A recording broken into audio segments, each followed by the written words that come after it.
que souvent quand on bloque, on se réfère à nos amis endocriniens. Les recommandations disent actuellement qu'il faut donner chez les diabétiques, il faut donner des statines.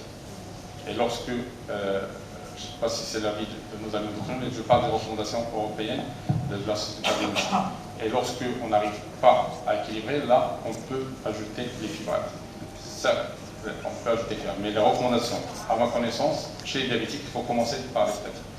Il y a des équipes qui associent l'acide nicotinique, mais commencer par les statines.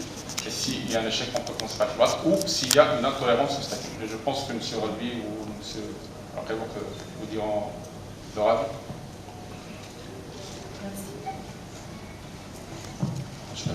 S'il vous plaît.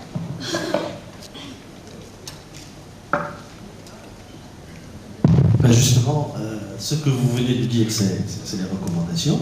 Les statines, d'abord chez les diabétiques, c'est la règle. Les fibrates, on peut en faire appel quand on a une hypertriglycéridémie qu'on n'arrive pas à gérer par statine seule. Il y a d'autres médicaments qu'on associe. Il y a les acides oméga 3.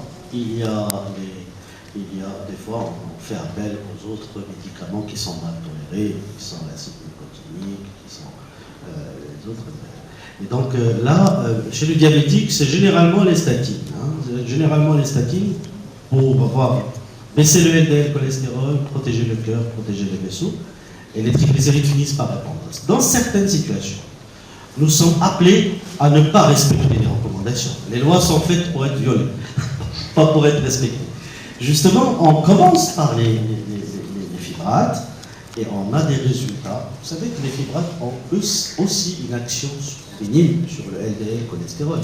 Et on arrive à avoir un objectif, je dirais, raisonnable, comme il a été très bien dit depuis tout à l'heure, sur le LDL cholestérol, mais surtout baisser un taux de triglycérides qui est menaçant pour le pancréas et pour les risques de pancréatite qu'on voit chez cette patients. Voilà, aussi l'HDL qui... Je ne sais pas si vous avez autre chose à ajouter. Voilà, merci. Il faut juste dire que, heureusement pour nous, on n'est pas encore là, mais les recommandations se font surtout en Europe. En Europe, souvent les patients reviennent aux recommandations lorsqu'un problème survient. Ils nous disent, voilà, pourquoi on n'est pas appliqué les recommandations. Mais souvent, il y a des patients qui ne répondent pas aux critères de recommandation, et on essaie sans tomber dans l'iatrogénicité. Oui. J'ai dépassé. Oui, il y a Camille.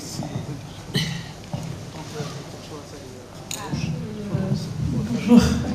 Alors, corrigez-moi, professeur, si je me trompe, mais je voulais juste ajouter concernant le traitement des hypertriglycéridémies qu'on pourrait agir par un régime hypoglucédique, vu que le métabolisme des triglycérides est intimement lié au métabolisme glucidique, contrairement aux autres fractions lipidiques.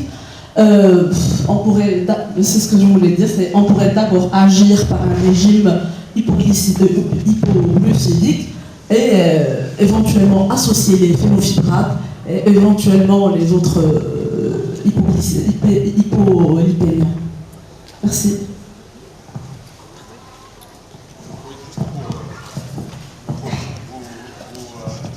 Vous invitez à voir cette dernière ligne. Pas utiliser carrément les médicaments qui se disent avoir de l'effet sur l'élévation de l'HDL. Donc, ils ne sont pas préconisés chez les patients diabétiques. Il faut viser surtout la baisse de la LDL. Et parfois, comme a dit M. Prévost, le traitement suit l'HDL. Merci. Merci beaucoup, professeur G. Et je vous invite à la pause café. Merci beaucoup.